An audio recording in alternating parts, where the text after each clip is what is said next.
I am AMP the bass player, and I think these three basses will do just about everything.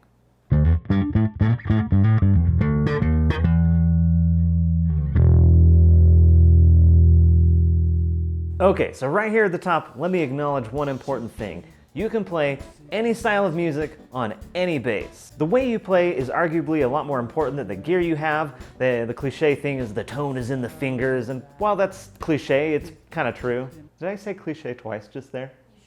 Oh man. However, there are limitations to the sounds that you can pull out of a single bass, and that's why you need other different kinds of basses to make different sounds. It's my opinion, keyword opinion, that these three basses will cover just about 90% of everything that you'd ever need to do as a working bass player. There's always room for super wacky out there, or just alternative sounds if you're in a space to do that kind of a thing. But for most of us, we're just trying to copy the sounds that band leaders and sound engineers are expecting, so this video is kind of more about that. So which three basses am I talking about? A Precision, a Jazz, and a Stingray. All three of them designed by Leo Fender. Kind of funny how a guy who didn't really play music was able to leave such a lasting mark. These three basses have contributed to an enormous amount of all recorded music ever, and they cover a ton of sonic territory owing to their different pickup configurations. Let's talk about them, oldest to newest.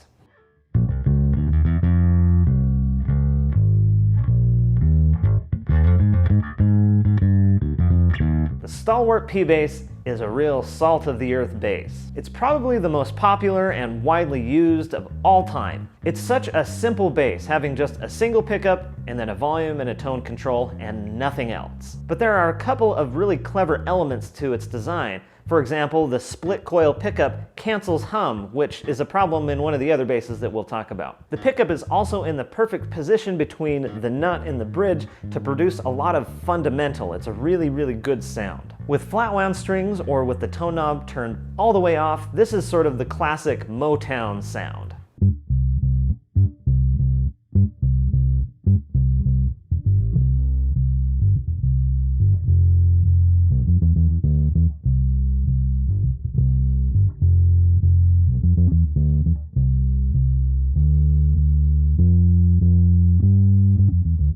But just because a P-Bass is simple doesn't mean that it isn't versatile. You turn the tone knob all the way back up, use a pick, and then you're in punk territory.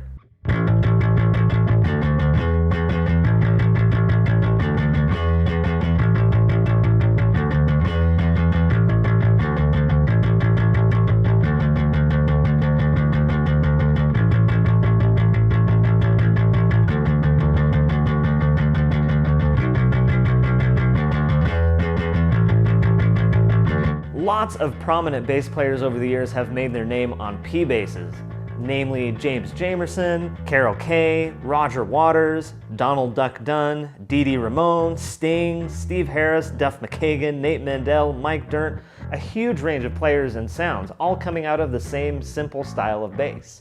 In short, the P-Bass is the quintessential bass. It's the one you think of when somebody says bass guitar. It's kind of like the Labrador Retriever of the bass world. It's simple, but it's often the preference of recording engineers and band leaders just because it's almost standardized by how widely it's used. Whether it's your first bass or your 10th, a P-Bass is absolutely one that you should have in your arsenal.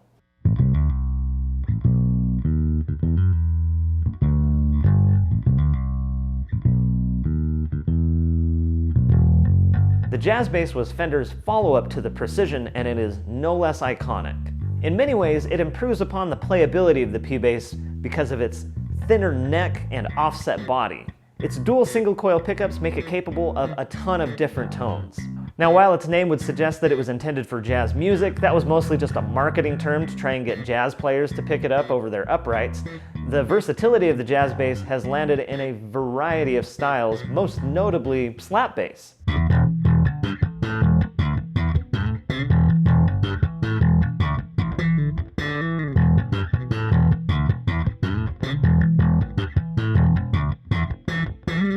With both pickups up full and the tone knob wide open, you get that signature mid-range scooped jazz bass growl, and it just, The jazz bass was a huge influence on the sound of the 70s, like in disco music from guys like Verdine White of Earth, Wind & Fire.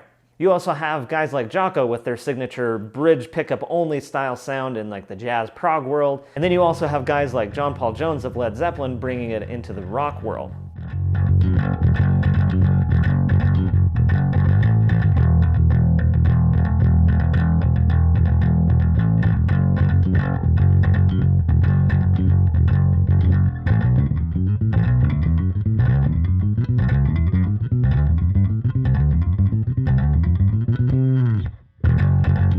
These days you'll see a lot of jazz basses in aggressive music like metal, or even if people want to do like their Geddy Lee impression, but it can also exist in the same sonic space as a P-bass if you just solo the neck pickup. If you're not sure what to bring to a gig or a recording session, a jazz bass is a safe bet because it's incredibly versatile and flexible.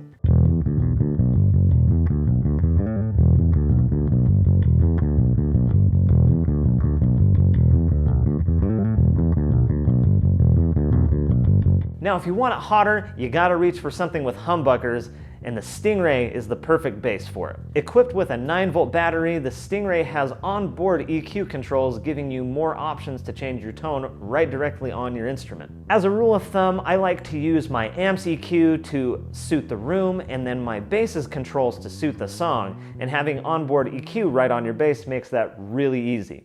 You'll recognize the Stingray sound from guys like Tony Levin, or Bernard Edwards, Cliff Williams, Tim Comerford, Mike Herrera, Flea, Joe Dart, and John Taylor.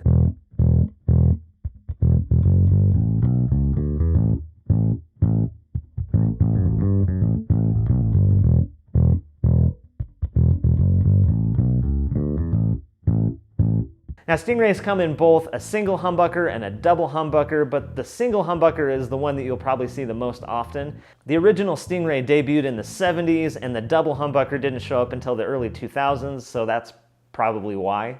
At any rate, the Stingray is great for aggressive sounds and slap, but as Joe Dart has shown, it also sounds great in mellower music too.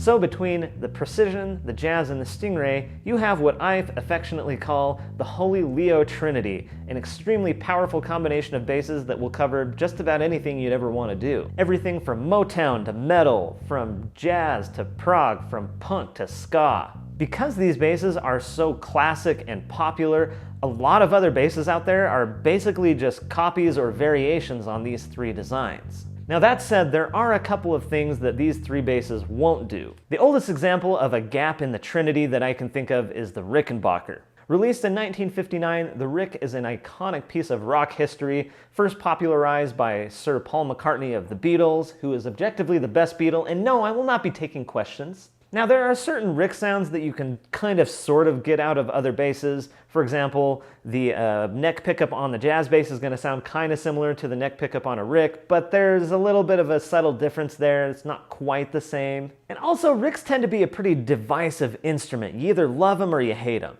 Some players find Ricks to be uncomfortable to play, or they don't like the sound, or they don't like the look. My personal experience with Ricks has been that the quality control tends to be wildly inconsistent, which is really disappointing for an expensive American-made instrument. That said, I really like the look and sound of Ricks, and I really hope that I can find one day that I just really love. Now you can continue to split hairs and find other gaps in the Trinity, like there are short scale basses and semi-hollow basses and full-on acoustic basses, extended range like 5-string and 6-string basses and whatever else. But from my experience, you can cover just about anything with a Precision, a Jazz, and a Stingray.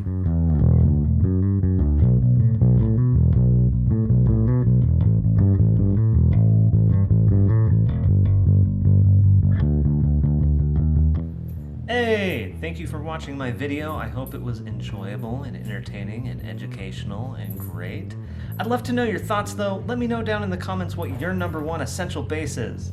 If you'd like to keep up with me, do consider subscribing or follow me on Instagram. I post pretty often on there if you want to keep up with what I'm doing day to day. Otherwise, I will see you on the next video. AMP out!